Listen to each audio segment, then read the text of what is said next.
ఆంధ్రప్రదేశ్ పునర్విభజన జరిగి తెలంగాణ రాష్ట్రం ఏర్పడి 10 ఏళ్లు గడిచినా ఇప్పటికీ అపరిష్కృతంగా ఉన్న ఆస్తుల విభజన, బకాయిల చెల్లింపు అంశాలపైన చర్చించడానికి తెలుగు రాష్ట్రాల ముఖ్యమంత్రులు తొలిసారిగా భేటీ కానున్నారు. ఇక హైదరాబాద్లోని ప్రజాభవన్లో ఇవాళ సాయంత్రం 6 గంటలకు తెలంగాణ ముఖ్యమంత్రి రేవంత్ రెడ్డి అలాగే ఆంధ్రప్రదేశ్ సీఎం చంద్రబాబు నాయుడు సమావేశం కానున్నారు. ఇందుకు సంబంధించిన ఏర్పాట్లను కూడా రాష్ట్ర ప్రభుత్వం ఇప్పటికే పూర్తి చేసింది. ప్రధానంగా షెడ్యూల్ 9 అలాగే షెడ్యూల్ 10లో ఉన్న సంస్థల విభజనపైన చర్చించే అవకాశం ఉంది. షెడ్యూల్ 9లోని మొత్తం 91 సంస్థల ఆస్తులు, అప్పులు, నగదు నిల్వల పంపిణీపైన కేంద్ర హోంశాఖ షీలా భిడే కమిటీని వేసింది. ఇక వీటిలో 68 సంస్థలకి సంబంధించిన పంపిణీకి అభ్యంతరాలు ఏమీ లేవు. ఇక మిగతా 23 సంస్థల పంపిణీపైన ఇరు రాష్ట్రాల మధ్య ఏకాభిప్రాయం కుదరలేదు.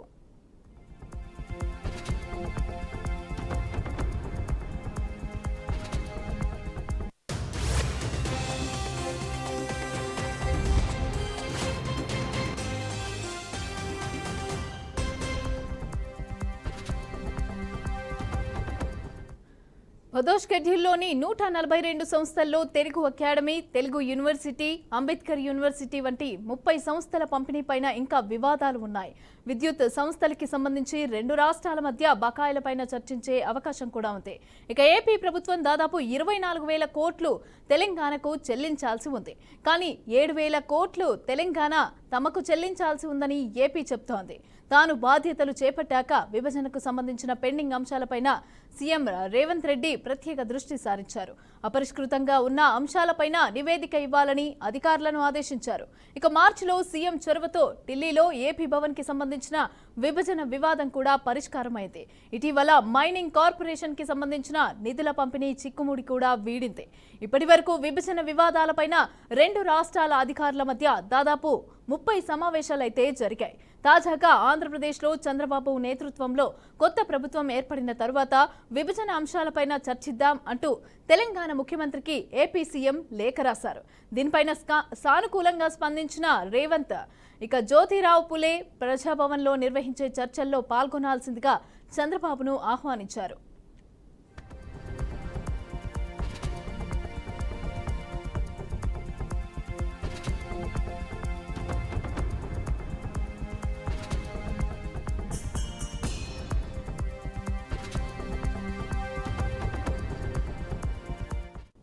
జలవనరుల పంపిణీ, ఉద్యోగాల విభజన అంశాలు కూడా సమావేశంలో చర్చకు వచ్చే అవకాశాలు కూడా ఉన్నట్లుగా తెలుస్తోంది.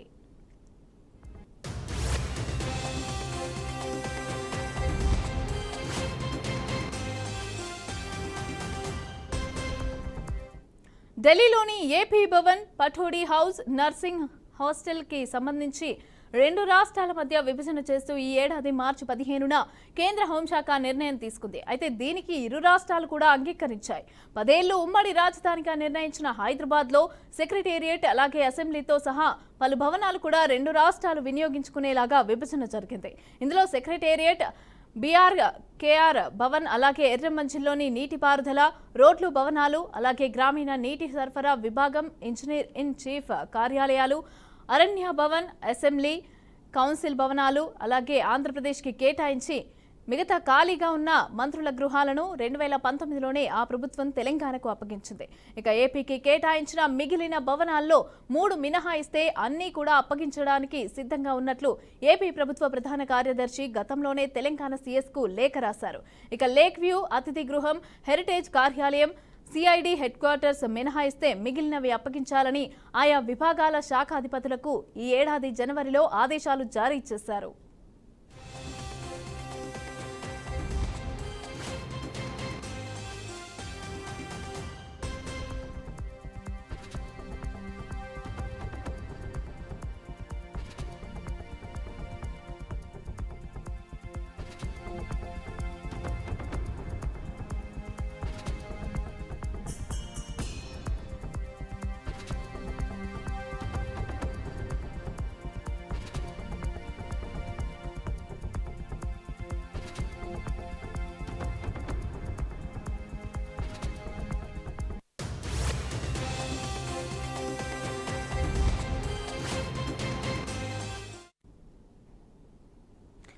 ఆంధ్రప్రదేశ్ పునర్విభజన చట్టంలోని షెడ్యూల్ 9లోని మొత్తం ఆస్తుల విలువలో రెండు రాష్ట్రాల మధ్య అంగీకారం కుదిరిన సంస్థల వాటా కేవలం 0.7% మాత్రమేనని, ఇక మిగిలిన సంస్థలే కీలకమని, అన్నింటినీ కూడా కలిపి జనాభా నిష్పత్తిలో పంపిణీ చేయాలని ఆంధ్రప్రదేశ్ కోరుతోంది.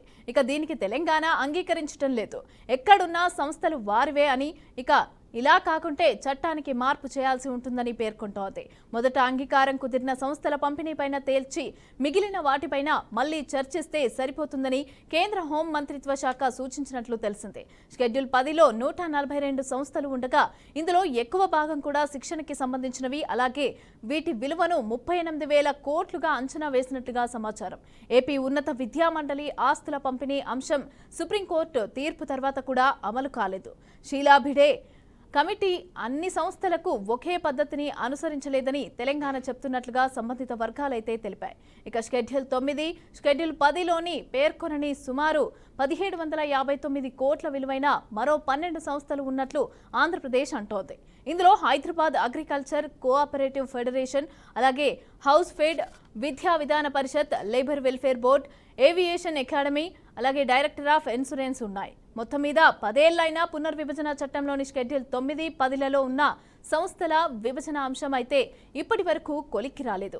ఇక ఇవాళ సాయంత్రం రెండు రాష్ట్రాల ముఖ్యమంత్రులు భేటీ కానున్న నేపథ్యంలో వీటిపైన ఎలాంటి పురోగతి ఉంటుందో వేచి చూడాల్సిందే.